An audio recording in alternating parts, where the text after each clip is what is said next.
देखिए ये एक मशीन आया हुआ है, मॉसफेट बेस्ड मशीन है, जेके आर्क इंडिया। ठीक है, आगे का देखते हैं। काफ़ी दिन रख दिया लगता है, ऑन ऑफ स्विच काम नहीं कर रहा है, बिल्कुल काम नहीं कर रहा है। ठीक है, और इसको खोलते हैं। ये देखिए अंदर का हालत काफ़ी मैला हो गया है। ये देखिए बॉटम बोर्ड में देखिए एमओवी, ये एमओवी जो है बर्स्ट हो गया है, शायद इसके लिए बहुत स्पार्क होके आग लगा होगा।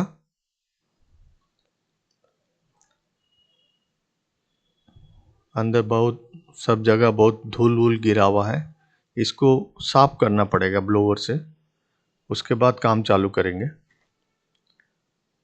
ठीक है, देखते हैं। ये देखिए कितना काला हो गया अंदर, एमओवी के चलते एकदम काला काला हो गया है। ये देखिए वो फायर हुआ होगा वहाँ पे, उससे चिंगारी निकला होगा, वो सब काला काला कर दिया है नीचे, सब निकाल के साफ करना पड़ेगा। और ब्लोअर से साफ किया तो भी देखिए पूरा साफ नहीं हुआ। ये इसमें शायद कुछ और टॉप जैक में देखिए कुछ, ये देखिए अंदर से दो वायर एक निकल रहा है। हाँ, इसका मतलब वो एक ट्रांसफॉर्मर कोई खराब है अंदर, उसी का प्रॉब्लम कुछ आया होगा तो ट्रांसफॉर्मर डाला होगा, पहले किसी ने डाला होगा। ठीक है, उसको भी देख लेंगे क्या करना है। इसे खोलते हैं, बॉटम बोर्ड को पहले खोल लेते हैं।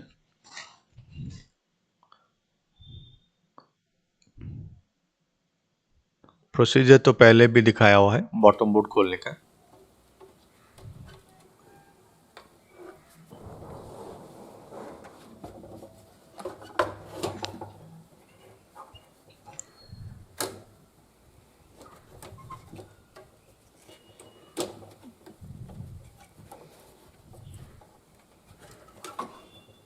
काफ़ी जाम रहता है, थोड़ा ताकत लगा के खींचना पड़ता है।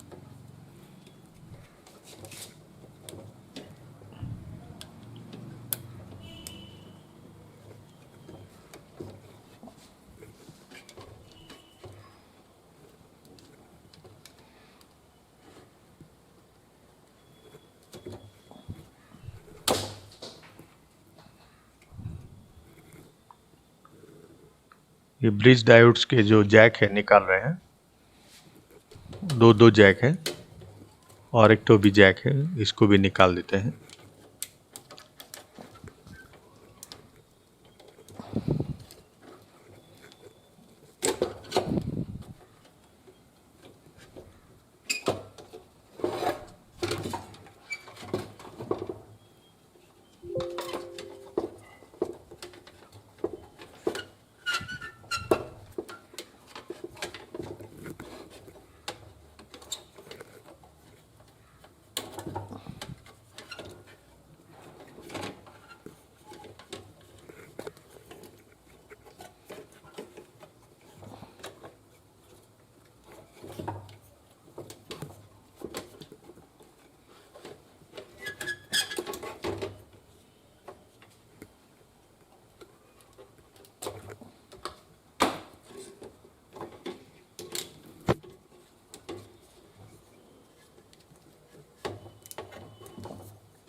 इसका देखिए हालत,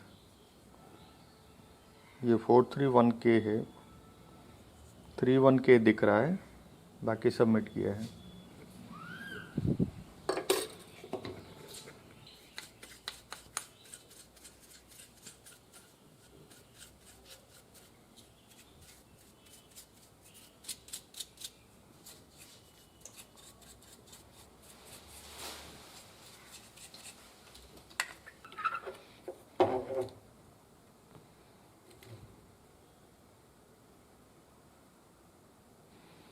ठीक है, कैपेसिटी सब ठीक, कोई शॉर्ट नहीं है।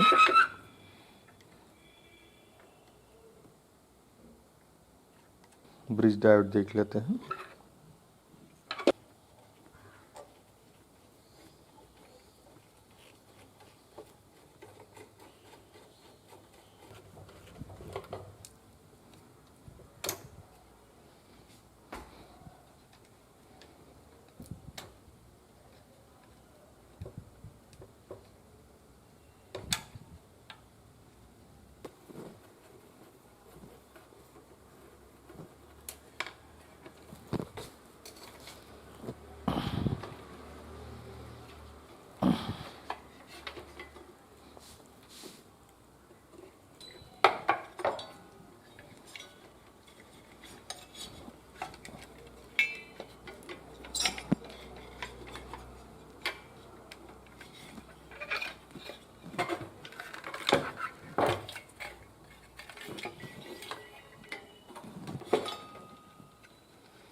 ठीक है, प्लस माइनस का भी ठीक है, इधर ठीक है।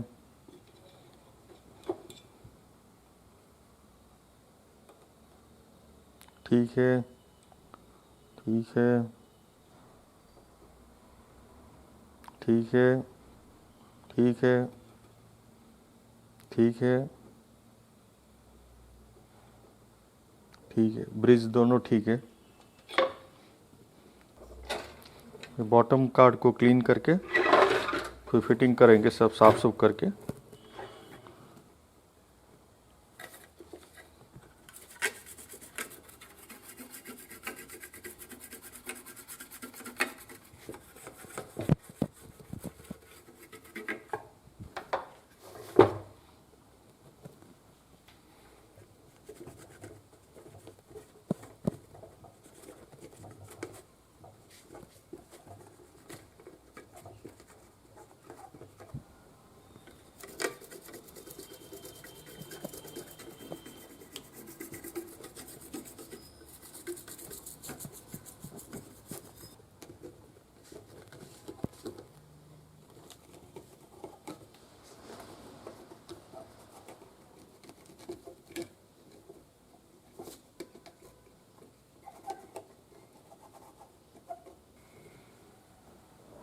ठीक है, साफ हो गया, इतना बहुत है।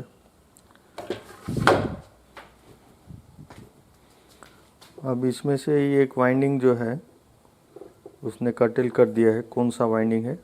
ट्रांसफार्मर।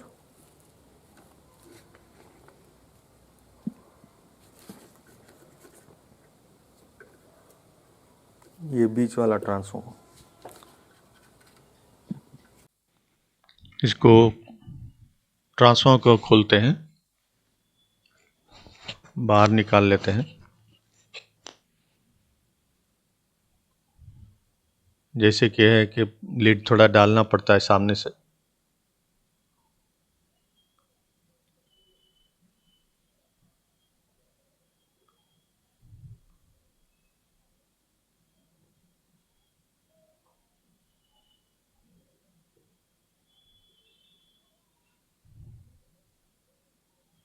लीड काफ़ी लगा हुआ रहता है, तो थोड़ा थोड़ा करके निकाल देते हैं। हीट काफ़ी चाहिए आयरन में। 75 वाट का आयरन है। ज़रूरत पड़े तो बगल में देखिए 125 वाट का भी आयरन रखा हुआ हो।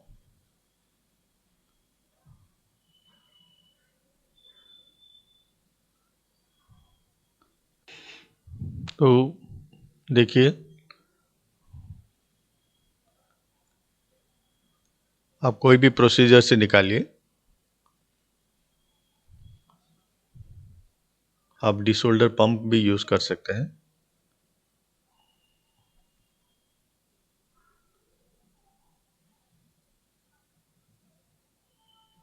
आखिरी में डिसोल्डर पंप यूज़ कीजिए।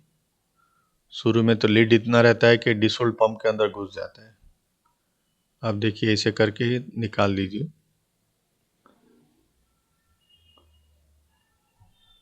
चलिए, निकल गया ट्रांसफार्मर। अब देखिए, ये ट्रांसफार्मर डिफेक्टिव है।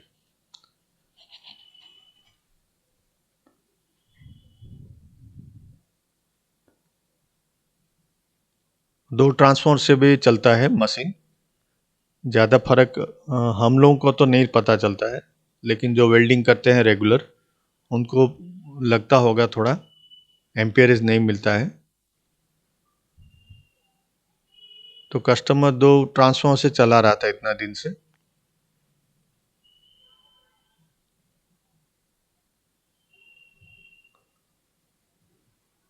अब तीसरा ट्रांसफार्मर, ये ट्रांसफार्मर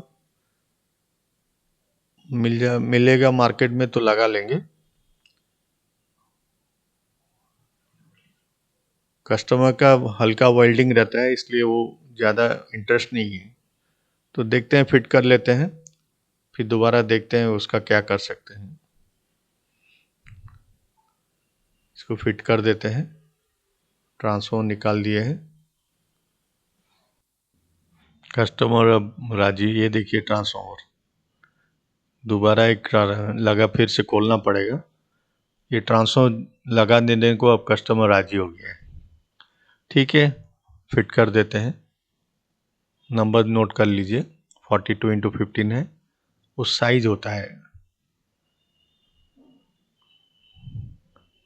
ट्रांसफार्मर का जो साइज है 42 mm बाई 15 mm साइज रहता है। ठीक है,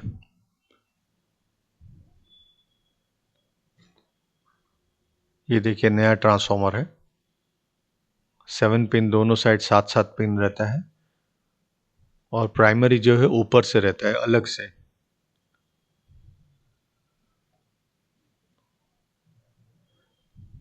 तो ये देखिए, मशीन भी पूरा फिट कर दिया था।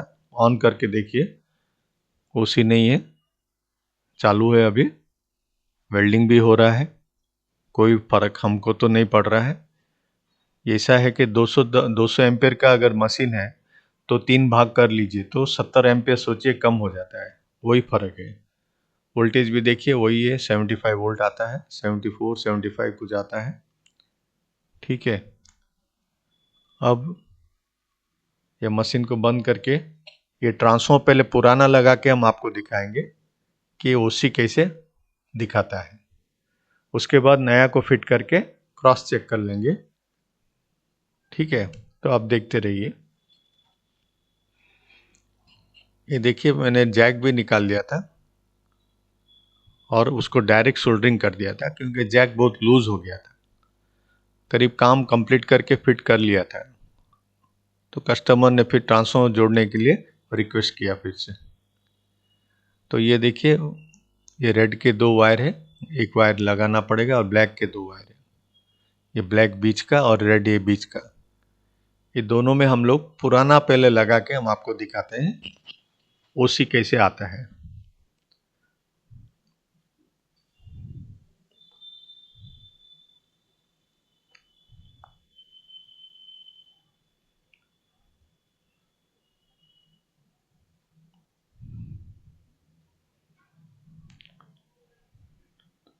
उसका जैक पिन है, उसी को ही लगा देते हैं, उसमें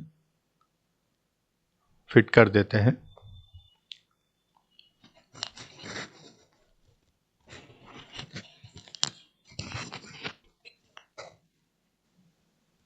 ये लाल वाला लाल बीच में लगा दिया है और काला साइड में लगा दिया है।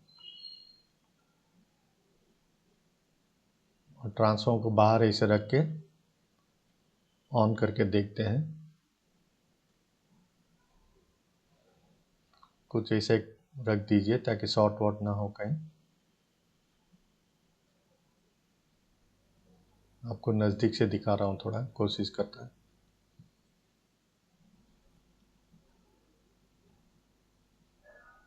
ठीक है, अब इसको हम लोग ऑन करते हैं।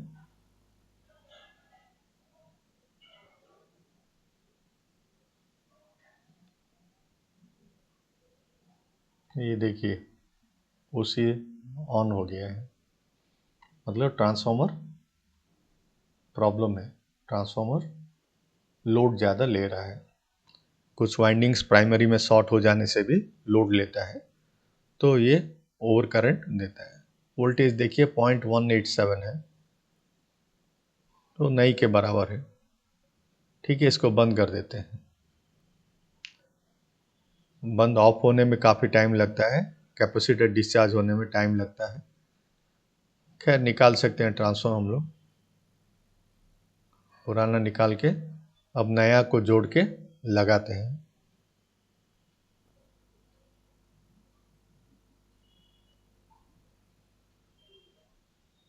अभी डिस्चार्ज हुआ मशीन।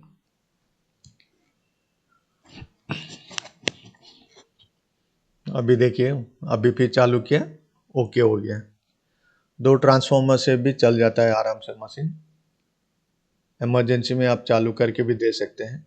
वोल्टेज भी देखिए 74.9। ठीक है, चलिए अब हम लोग नया ट्रांसफॉर्मर में इसको फिट करते हैं, वायरिंग कर देते हैं।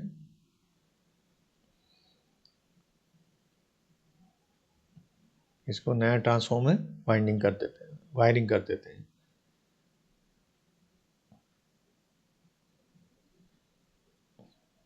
आपको मैं पूरा प्रोसीजर दिखा रहा हूँ ताकि आपको थोड़ा वक्त, लंबा वीडियो होता है लेकिन एक मौका है देखने के लिए कि कैसे चेंज होता है ट्रांसफॉर्मर।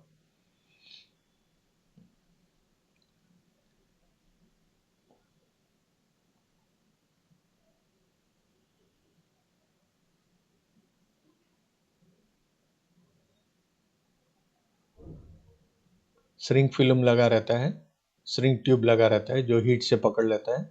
उसको थोड़ा चक्कू से स्क्रैप करके निकाल दीजिए। उसके बाद सोल्डरिंग से निकाल सकते हैं वायर।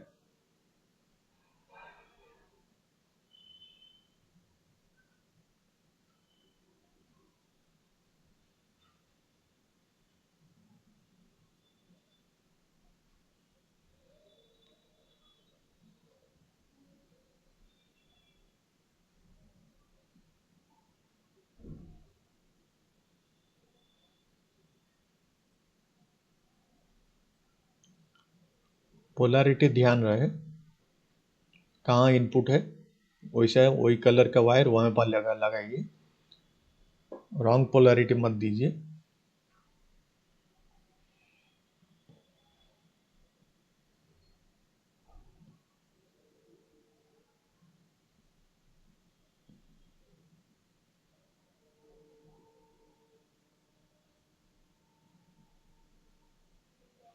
स्लीव एक डाल रहा हूँ जो कि श्रिंक स्लीव है, हीट से पकड़ लेता है।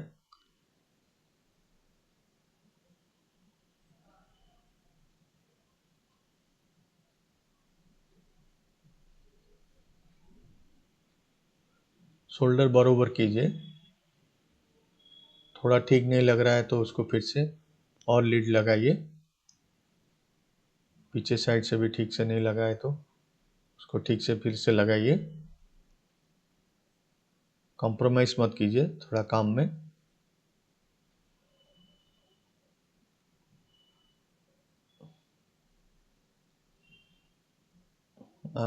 ये स्लीव थोड़ा और पीछे रखना चाहिए था, वो थोड़ा मुंह के पास सुकड़ गया है लगता है। वो थोड़ा काट के फिर उसको आगे लगाने से काम करेगा। नहीं खिसक रहा है, वहाँ पकड़ लिया जाम से। थोड़ा उसका मुंह के पास जितना सिकुड़ गया है उसको काट देते हैं।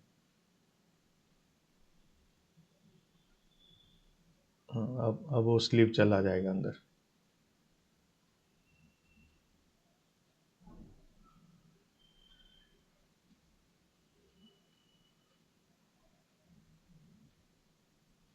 ठीक है, अब दूसरा साइड भी दूसरा वायर लगा लीजिए वही प्रोसीजर से, और स्लीव दोनों लगा दीजिए। ठीक है, अब इसको टेस्ट कर लेंगे, टेस्ट करके दिखाते हैं आपको। फिर से रेड रेड के जगह पे लगाइए, ब्लैक को ब्लैक की जगह पे लगाइए।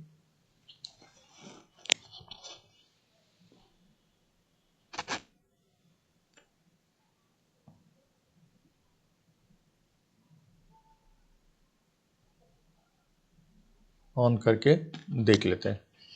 ठीक है, ये देखिए उसी नहीं है अभी, मतलब ट्रांसफॉर्मर इज ओके।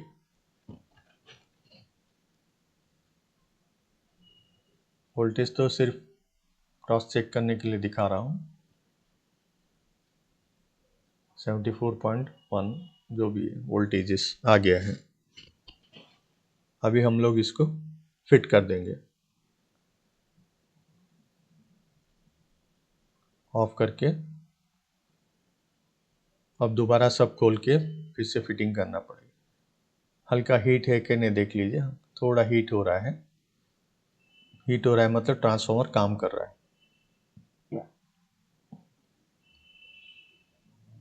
इसको थोड़ा shrink blow, hot air blower से स्लीव को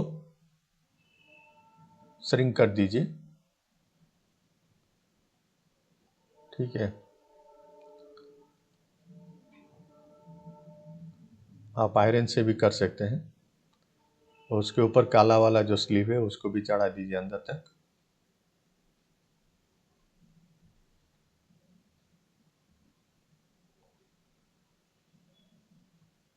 अब इसको हम लोग फिट कर देंगे।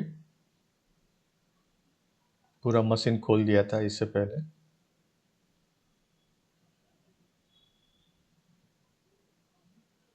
पिन सब सीधा करना पड़ेगा, फिट करने के पहले थोड़ा अलाइन करना पड़ेगा।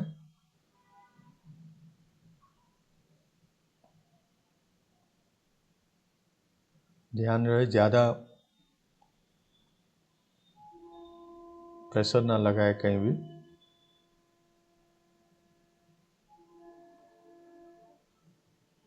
पिन ठीक हो गया, उसके बाद साफ कीजिए इसको, एमरी पेपर से साफ कीजिए। पिन सब साफ दिखे तो भी साफ कीजिए ताकि सोल्डरिंग बरोबर लग सके।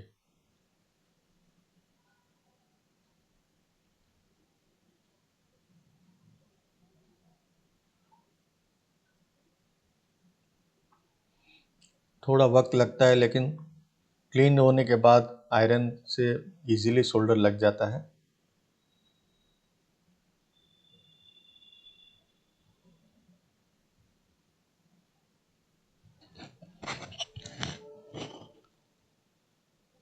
स्क्रैप भी कीजिए, साइड से भी पिन सब स्क्रैप कीजिए और लगाने की कोशिश कीजिए।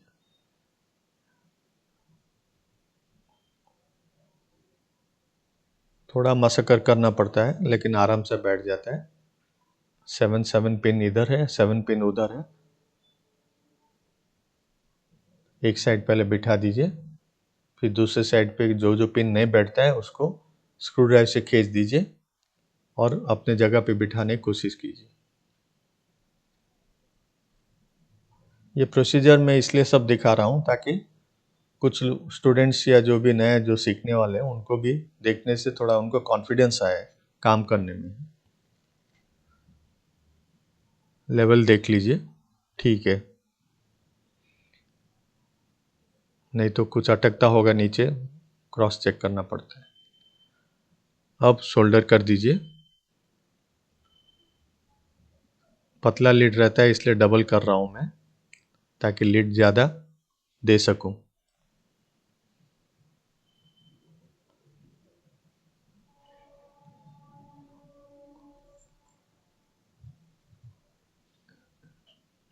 एक बार तो सोल्डरिंग कर दिया था, थोड़ा आयरन थोड़ा हेवी वाला लगा के फिर से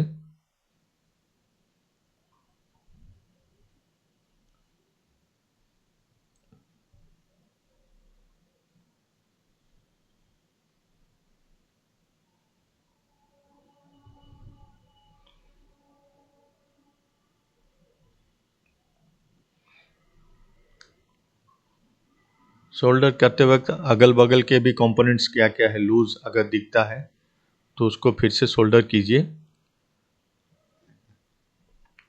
जैसे देखिए वहाँ पे भी एक देखता हूँ, जैसे प्लस का लाइन जो आता है वहाँ पे, तो कुछ पॉइंट्स पे वो सोल्डर कंपनी ने नहीं किया है, तो जहाँ से लिंक आता है उसके पास सोल्डर थोड़ा कर लेता हूँ ताकि लोड देने में प्रॉब्लम ना आए।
आयरन अच्छा चाहिए और काफ़ी हीट होना चाहिए, नहीं तो हीट क्या है आपका आयरन से डिसिपेट हो जाता है सर्किट में, फिर वो गर्म नहीं होता है लीड।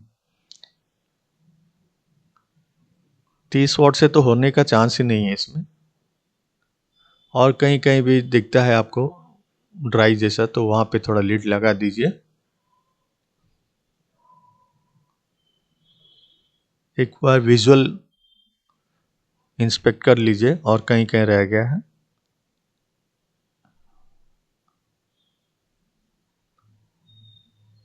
इसको सब साफ कर लेंगे। यहाँ पे भी सोल्डर लगा दिया हूँ, ये सब लिंक आता है, एक एक ट्रांसफॉर्मर से आता है लिंक, वो लिंक को उसके साथ जोड़ के कंटिन्यूटी रखना चाहिए।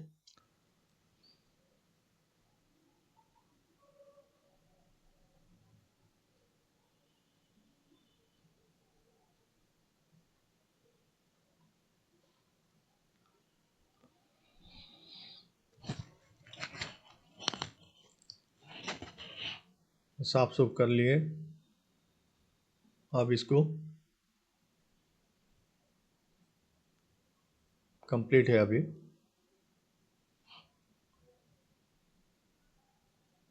अब ट्रांसफॉर्मर के जो है वायर सब टैग टैग लगा देते हैं उसको। ये टैग्स भी मिलते हैं बाजार में, पैकेट के हिसाब से मिलता है, इसको आप फिट कर सकते हैं।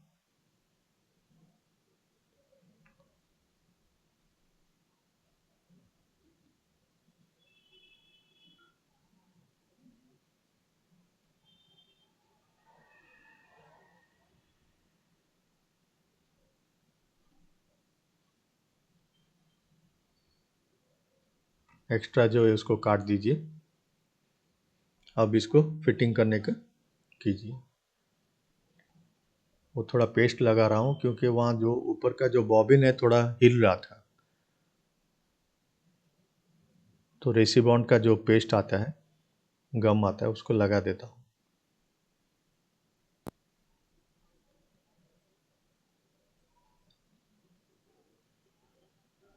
डायोड सब क्लीन कर दीजिए। हीट सिंक पेस्ट लगाने पहले एक बार क्लीन कर लीजिए, और ये पेस्ट लगाने का भी तरीका दिखा रहा हूँ।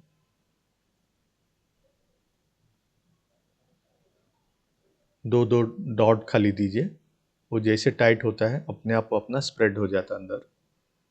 तो पेपर के नीचे दो दीजिए, फिर ऊपर से मॉसफेट में डायरेक्ट दीजिए या डायोड पे डायरेक्ट दीजिए। ये एक एक डॉट करते करते चलेगा स्क्रू के दोनों साइड, जो नट लगता है उसके दोनों साइड। ये मेरा प्रोसीजर है, आप अपना प्रोसीजर से भी कर सकते हैं, कोई फास्ट रूल नहीं है इसमें।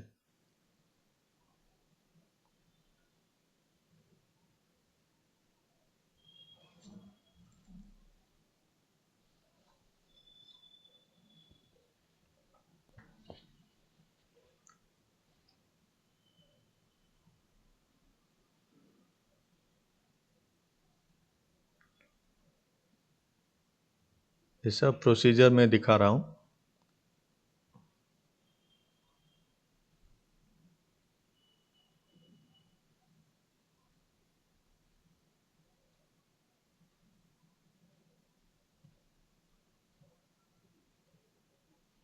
थोड़ा तकलीफ होता है, लगता नहीं कभी कभी, तो नट निकाल लीजिए जो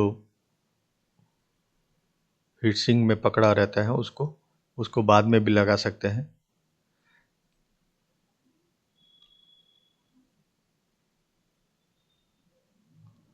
हीटसिंक का पैड कभी कभी निकल जाता है, उसको भी आप बाद में लगा सकते हैं ज़रूरत पड़े तो।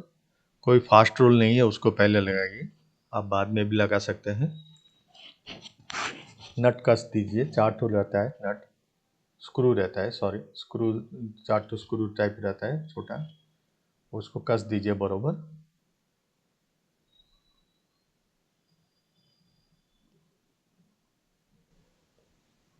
फिर आप ऊपर से ये देखिए, हम थोड़ा थोड़ा पेस्ट लेके ब्लेड से डायोड्स के नीचे थोड़ा थोड़ा लगा देते हैं। काफ़ी है, थोड़ा लगा दिए तो भी काफ़ी है। वो जैसे प्रेस होता है ना, वो अपने आप पूरा जगह ले लेता है। ज़्यादा लगाने से कुछ नहीं है, डस्ट पकड़ता है, बाहर निकल जाता है उसका पेस्ट, और डस्ट पकड़ता है।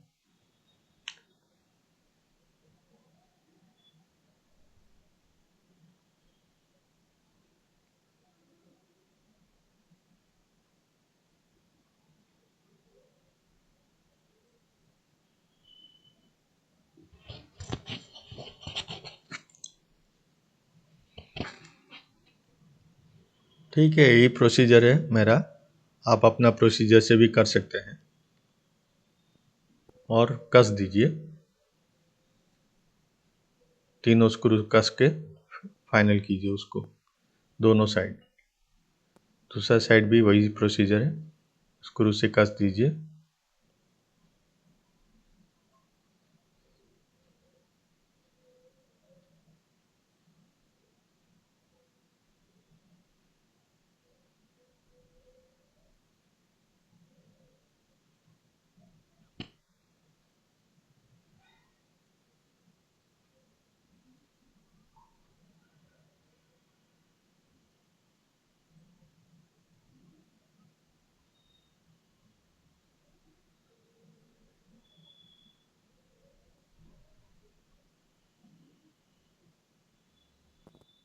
ओवर टाइट मत कीजिए बहुत ज़्यादा, ठीक है, नॉर्मल टाइट कीजिए, उससे कोई फ़र्क नहीं पड़ता है ज़्यादा ओवर टाइट करने से। अब डायोड्स के जो ब्रिज डायोड के जैक लगा लीजिए, उसको अंदर फिट करने से पहले।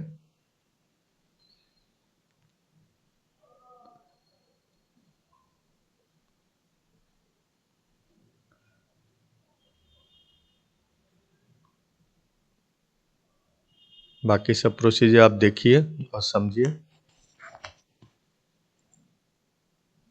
खाली सपोर्ट आगे पीछे दोनों साइड एक एक सपोर्ट दे दीजिए, पहले स्क्रू 2 ठो लगा दीजिए, उसके बाद फाइनल कसने का काम बाद में कीजिए।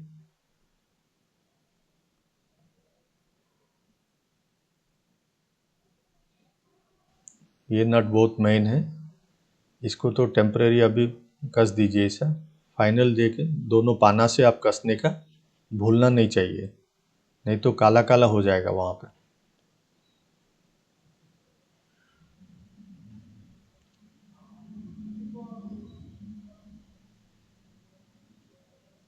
ये देखिए, स्विच मैंने नया डाला, तो जैक नया सब डाले हैं। नीचे जो है डायरेक्ट पीसीबी में होल करके सोल्डर कर दिया था।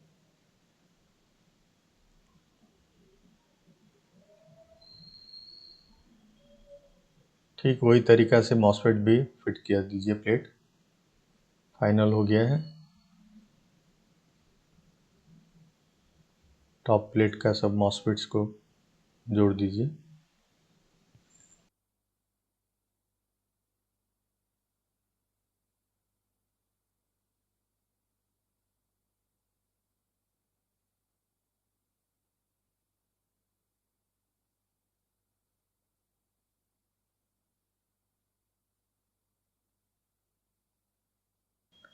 अब फाइनल कनेक्शन कर लीजिए।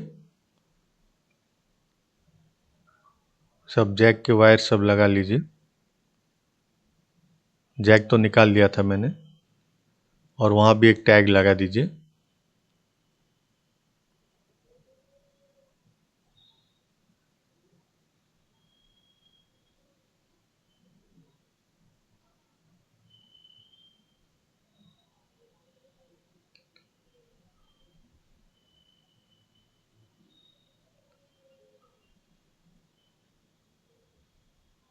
ठीक है, अब बाकी सब फ्रंट के पैनल के सब जैक्स लगा लीजिए, जो जो छूट गया है।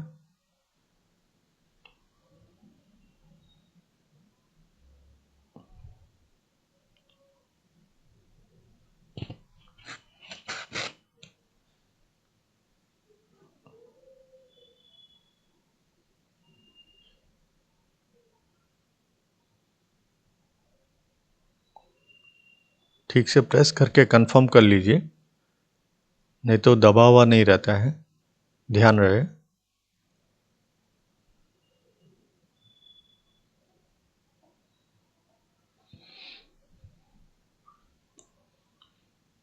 मिडिल बोर्ड से भी जो लाइन है उसको भी जैक लगा लीजिए।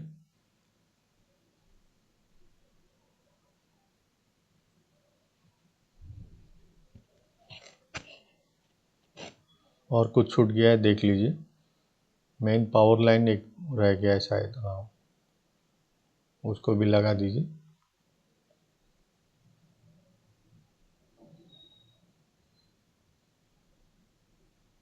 ठीक है, सब तो लग गया है करीब।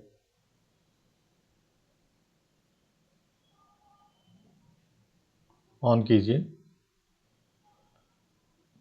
देखिए ओके हो गया। ओसी तो नहीं है, ओसी नहीं है, सब ठीक है। इसको फाइनल करके वोल्टेज चेक कर लेते हैं। 74, 75 कुछ का आ रहा है, 74.9। ठीक है, ऑफ करके इसको बाकी सब फिटिंग कर लेते हैं। ऊपर के जो फ्रेम का जो और रॉड, बगल में सपोर्ट रॉड जो है वो सब फिट कर लेते हैं। उसके बाद टेस्ट कर लेंगे एक बार।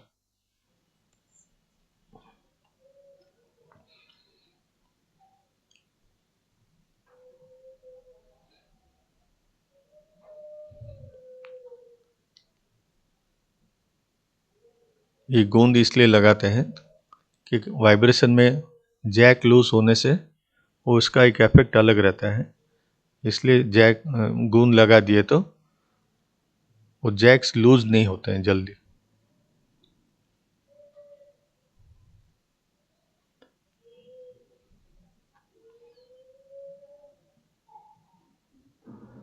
मॉसफेट बेस वेल्डिंग मशीन में यही ज़्यादा मेहनत है, फिटिंग करने का ज़्यादा मेहनत है। एक बार पूरा खोलना और फिटिंग करने में काफ़ी टाइम लग जाता है।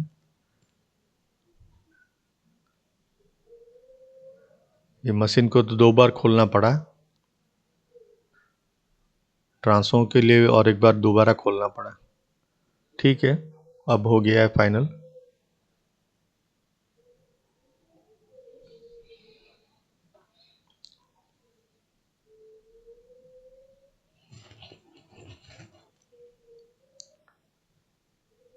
चलिए अब ये तो सब फिटिंग कर लेते हैं फाइनल, फिर टेस्ट कर लेते हैं।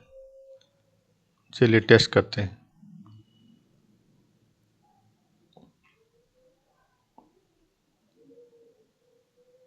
150 में रखते हैं और टेस्ट कर लेते हैं। स्पार्किंग वेल्डिंग का टेस्ट कर लेते हैं। वोल्टेज 73.2 या कुछ है दिखाता है वहाँ पे।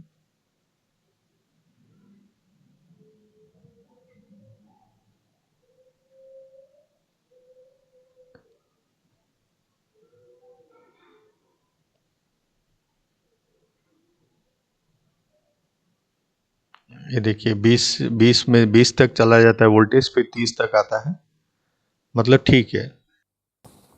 YouTube चैनल में आप लोगों का स्वागत है। ये मिडिल बोर्ड का डिस्कशन आज रहेगा। जो सेट हम लोगों ने अभी रिपेयर किया है तो उसमें देखिए कि मेनली वो प्रॉब्लम आया था कस्टमर से कि ऑन ऑफ स्विच डालना है और अंदर काफ़ी धुआं सा निकल रहा था, बोल रहा था कस्टमर का। तो वो हम लोगों ने देखा कि एमओवी जला हुआ था, तो उसके चलते फायरिंग भी अंदर हो गया था। तो उससे काफ़ी डरावना थोड़ा एक माहौल कर देता है मशीन के अंदर। तो कस्टमर उस चीज़ के लिए लाया था, तो हम लोगों ने देखा कि वो सब रिप्लेस कर दिए। का छोटा छोटा प्रॉब्लम था तो एमओवी नया रिप्लेस कर दिए और ऑन ऑफ स्विच भी नया रिप्लेस कर दिए। ऑन ऑफ स्विच जो है कभी भी ओरिजिनल डालिए, सस्ता वाला मत डालिए, 20 रुपया 30 रुपया वाला मत डालिए। ये थोड़ा महंगा 30 एम्पियर का ऑन ऑफ स्विच डालिए, 30 एम्पियर का ऑन ऑफ स्विच डालिए तो लास्टिंग देता है कस्टमर को। ठीक है, तो इनिशियली ऑन ऑफ स्विच हम लोगों ने रिप्लेस किया उसको और एमओवी को भी रिप्लेस कर दिए हम लोग।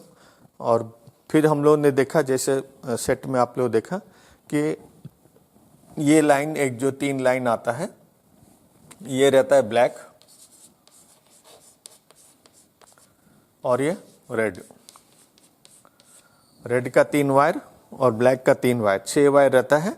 ये जो है मिडिल बोर्ड, कौन सा मिडिल बोर्ड, जहाँ से हम लोगों का आउटपुट स्पार्किंग में जाता है। ये प्लस और ये माइनस जो है आउटपुट जो इलेक्ट्रोड को स्पार्क करता है वहाँ पे जाता है।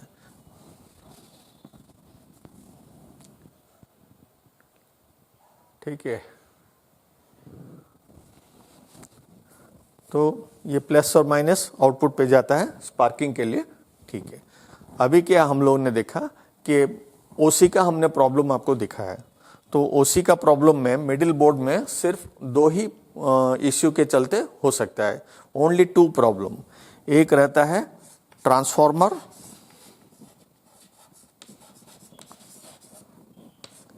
और दूसरा है आउटपुट डायोड।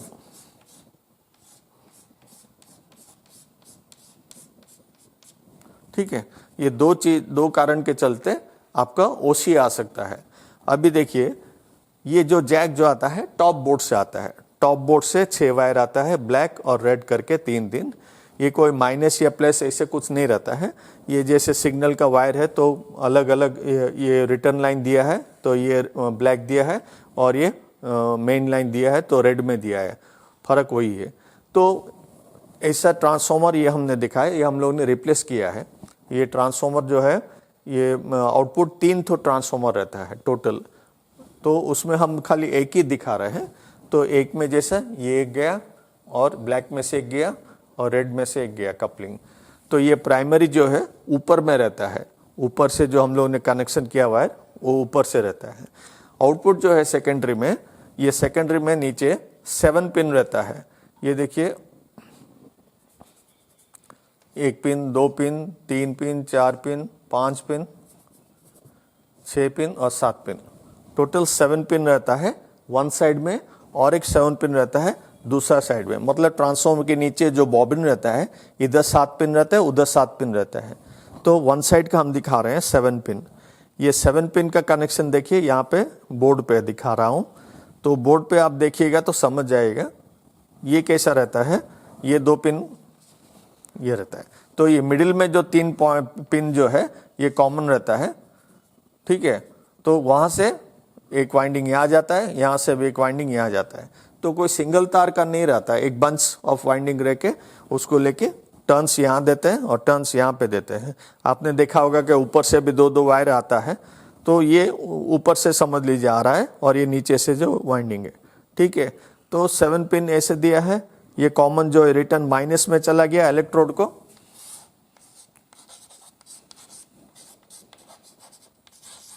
ठीक है, और ये प्लस जो है ये लिंक होके प्लस जाता है इलेक्ट्रोड को, प्लस ये माइनस। ठीक है, जहाँ से हम लोग स्पार्किंग करते हैं। उसके बाद भी एक छोटा छोटा सर्किट है, वो जब अब जरूरत पड़ेगा तब एक्सप्लेनेशन करेंगे। ठीक है, तो इसमें सिर्फ 2 ही चीज़ है। देखिए, ये डायोड का हम दिखा रहे हैं कनेक्शन, ये ऐसा है। देखिए, तो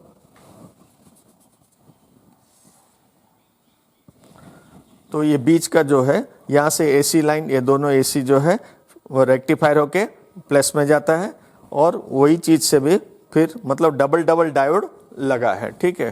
तो ऐसा 4 डायोड लगता है, 1 2 3 4, एक ट्रांसफार्मर के पीछे 4 ठो आउटपुट डायोड लगता है। 20-20 एम्पियर का मिनिमम डायोड का कैपेसिटी रहता है।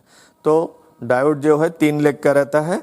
3 लेग का कैसे दिखता है, ऐसा रहता है, एक में 2 डायोड रहता है। तो 2 4 6 8 टोटल 8 डायोड का कॉन्फ़िगरेशन रहता है, ठीक है। तो इसमें कैसा है कि डायोड को हम लोग बाहर से भी ये दोनों को कैसे कंफर्म करना है, तो देखिए डायोड को कंफर्म करने के लिए जो हम लोगों का आउटपुट इलेक्ट्रोड है, एक प्लस और जो माइनस है, ठीक है, यहाँ पे हम लोग 2 लगाते हैं स्पार्किंग करने के लिए, जो इलेक्ट्रोड वेल्डिंग करने के लिए। तो यहाँ पे आप मीटर देंगे, मल्टीमीटर। डायोड को कैसे देखते हैं उस तरह से देखिए तो आपको पता चल जाएगा। अगर लीकेज है, शॉर्टेज है, तो आपको समझ में आ जाएगा कि कोई तो एक डायोड खराब होगा। तो डायोड्स में खाली यही फर्क है कि डायोड में कोई एक फर्क नहीं रहता है। एक ट्रांसफार्मर के पीछे देखिए 4 ठो है, मतलब 8 डायोड। ऐसे 3 ट्रांसफार्मर को 24 ठो डायोड, उसमें से कोई एक डायोड खराब हो सकता है, ठीक है। तो उस टाइम में थोड़ा ट्रिकी हो जाता है फॉल्ट फाइंडिंग निकालने के लिए। उस टाइम में डायोड्स का एक एक करके आपको थोड़ा मेहनत करना पड़ता है उसको निकालने के लिए, ठीक है। तो ये हो गया आपका डायोड्स तो इजी है फॉल्ट निकालने के लिए। बाहर से आप मल्टीमीटर से चेक कर लीजिए। एक साइड जैसे ये प्लस से यहाँ से रेड डिजिटल मीटर है आपका डिजिटल मीटर है, तो यहाँ पे रेड दीजिए, ठीक है, और यहाँ पे ब्लैक दीजिए मीटर का, ठीक है। तो ये क्या है, यहाँ से ये फॉरवर्ड बायस दिखाएगा, तो आपका ठीक है। एनालॉग मीटर है तो उल्टा दिखाएगा। एनालॉग में ब्लैक इधर रहना चाहिए, रेड इधर देना चाहिए। तो एनोड से कैथोड वो फॉरवर्ड बायस दिखाएगा, और उसको उल्टा कीजिए, इन्फिनिटी दिखाना चाहिए, कोई भी हलचल नहीं दिखा, कोई भी मेजरमेंट नहीं दिखाना चाहिए, ठीक है। तो ये डायोड का मेजरमेंट इजी है। ट्रांसफार्मर क्या है, ट्रांसफार्मर का ये है कि ये जो 3 है तार रेड, ये 3 तार में से कोई भी एक एक तार निकाल के देख लीजिए, ठीक है। जैसे ये तो कॉमन हो गया ब्लैक, रेड में से 3 तार जो जाता है, ये एक ट्रांसफार्मर गया, ये दूसरे को जाएगा और ये तीसरे को जाएगा, ठीक है। तो एक एक निकाल दीजिए और चेक कर दीजिए ओसी लाइट ऑफ होता है कि नहीं है, ठीक है। अगर ऑफ नहीं हो, जो ट्रांसफार्मर में आपका ऑफ होता है, आप समझ लीजिए वो ट्रांसफार्मर आपका खराब है। तो यही 2 सिस्टम है मिडिल बोर्ड से ओसी का ओवर करंट प्रॉब्लम को सॉल्व करने के लिए।